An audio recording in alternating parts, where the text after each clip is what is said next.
আজকের রেসিপি মিষ্টি দই। দোকানের মতো পারফেক্ট মিষ্টি দই বাড়িতে কিন্তু খুব সহজে তৈরি করা যায়। ছোট ছোট কিছু টিপস ফলো করলেই একদম পারফেক্ট মিষ্টি দই অনায়াসে বানিয়ে নিতে পারবে। যারা মিষ্টি দই তৈরি করতে অনেক ভয় পাও তারা অবশ্যই পুরো ভিডিওটা ফলো করে একবার ট্রাই করে দেখবে, একদম পারফেক্ট মিষ্টি দই তৈরি হবে।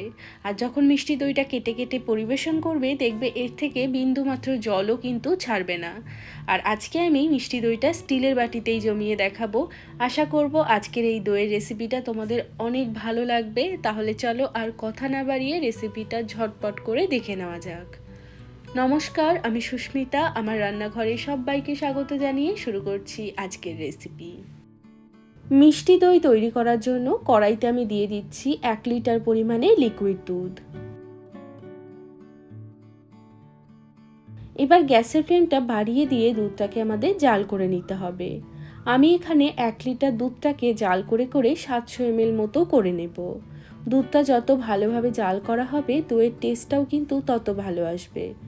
তবে খেয়াল রাখতে হবে দুধটা জাল করার সময় একটু নাড়াচাড়া করে করে জাল করতে হবে, যাতে কোনো রকমভাবেই নিচে লেগে না যায়। যদি দুধটা নিচে লেগে যায় তাহলে কিন্তু দইয়ের থেকেও একটা পোড়া পোড়া গন্ধ বেরোবে, দইটার টেস্টটা কিন্তু ততটা ভালো আসবে না।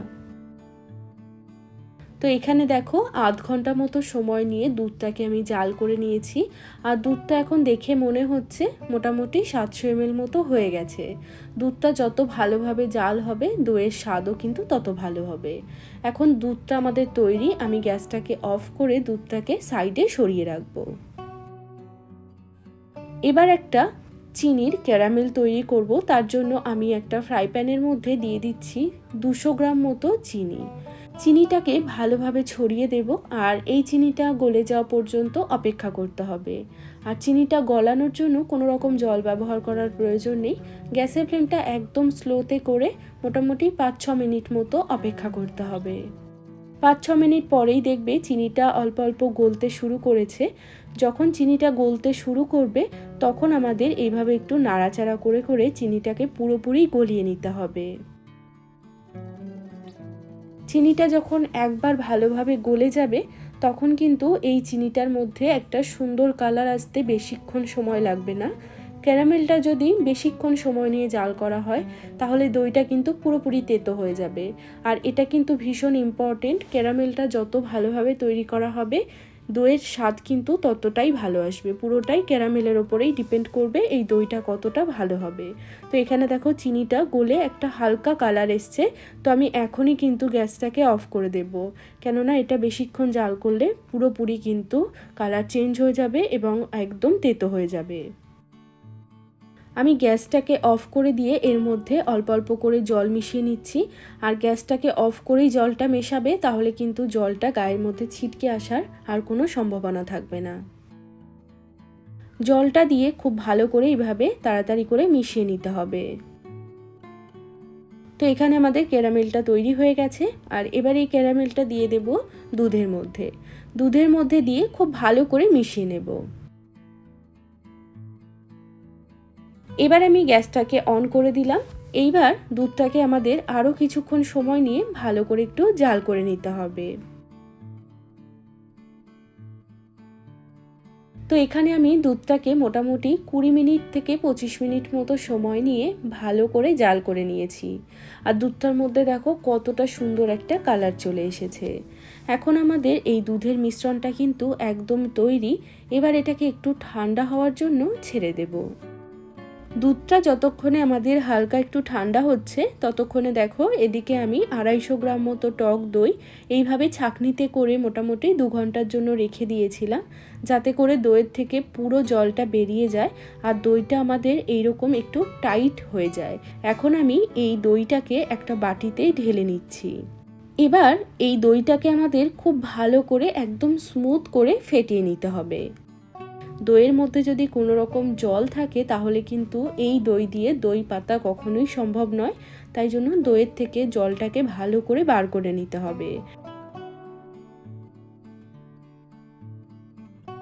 তো দেখো দইটাকে আমি 5-7 মিনিট মতো সময় নিয়ে একদম স্মুথ করে ফেটিয়ে নিয়েছি।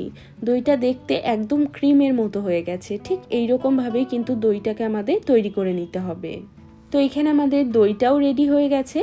আর এখানে দেখো দুধটাকে আমি গ্যাসের থেকে পুরো নামিয়ে হালকা একটু ঠান্ডা করে নিয়েছি। হালকা মানে এরকম আঙুলটা ডুবিয়ে মোটামুটি 5 মিনিট মতো রাখা যাবে, এইরকম কিন্তু দুধটা টেম্পারেচার আছে, না বেশি ঠান্ডা আবার না গরম, এইরকমভাবেই কিন্তু দই পাততে হবে। যদি একদম ঠান্ডা দুধের মধ্যে দই দিই তাহলে কিন্তু দইটা ভালোভাবে জমবে না, আবার বেশি গরম দুধের মধ্যে দই দিলেও কিন্তু দইটা একদম কেটে যাবে। তো এই রকম আঙুল দিয়ে একটু দেখে নিতে হবে দইয়ের টেম্পারেচারটা। এখন যেই দইটা ফেটিয়ে নিয়েছি এই দইয়ের মধ্যে আমি পুরো দুধটাকেই ঢেলে দেব। ঢেলে দিয়ে এইভাবে একটা হুইস্কার দিয়ে ভালো করে দুধটাকে ফেটিয়ে নিতে হবে, যাতে পুরো দইটা দুধের মধ্যে ভালোভাবে মিশে যায়। এই কাজটা মোটামুটি 5-7 মিনিট মতো সময় নিয়ে করব, যাতে পুরোপুরি দইটা দুধের সাথে ভালোভাবে মিশে যায়। তো এখানে দেখো আমি একদম ভালোভাবে মিশিয়ে নিয়েছি পুরো দইটা। আর এই দইটা জমানোর জন্য আলাদা করে আর কোনো কিছু কিন্তু আমি এর মধ্যে অ্যাড করব না, তাতেই আমাদের একদম পারফেক্ট দই জমে যাবে। আশা করব এই ভিডিওটা দেখলেই তোমরা বুঝতে পারবে। তো এখানে আমাদের দইয়ের মিশ্রণটা একদম রেডি হয়ে গেছে, দইটা এবার জমাতে হবে। আর দই জমানোর জন্য আজকে আমি 2 রকম বাটি ব্যবহার করছি। একটা তো এখানে আমি নিয়েছি চিনেমাটির বাটি, এর মধ্যেও আমি দইটাকে জমাবো।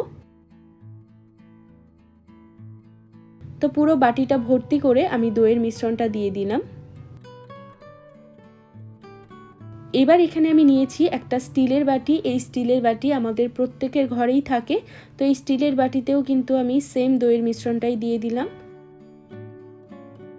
একই রকমভাবে আমি দুটো বাটিতেই কিন্তু এই দইয়ের মিশ্রণটাকে ঢেলে দিয়েছি। এখন এই দইটাকে আমাদের রেস্টে রাখতে হবে। তো আমি ভালোভাবে এটাকে ঢাকা দেওয়ার জন্য একটা কড়াইয়ের ব্যবহার করছি, তবে এই কড়াইটাকে কিন্তু আমি গ্যাসে বসাবো না। এই কড়াইটার মধ্যে আমি দইয়ের বাটি দুটোকে বসিয়ে দিলাম।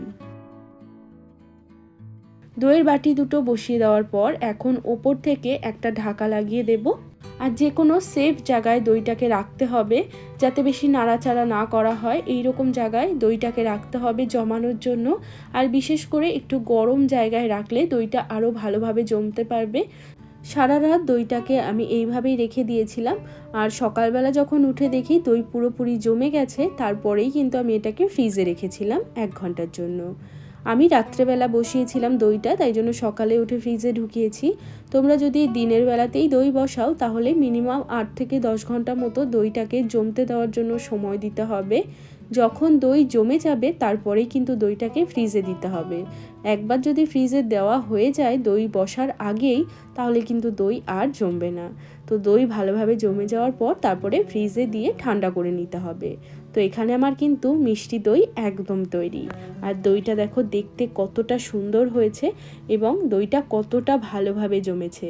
আমি দুটো বাটিতেই দই বসিয়েছিলাম, স্টিলের বাটি এবং চিনেমাটির বাটি, দুটোতেই কিন্তু একদম সেম রেজাল্ট।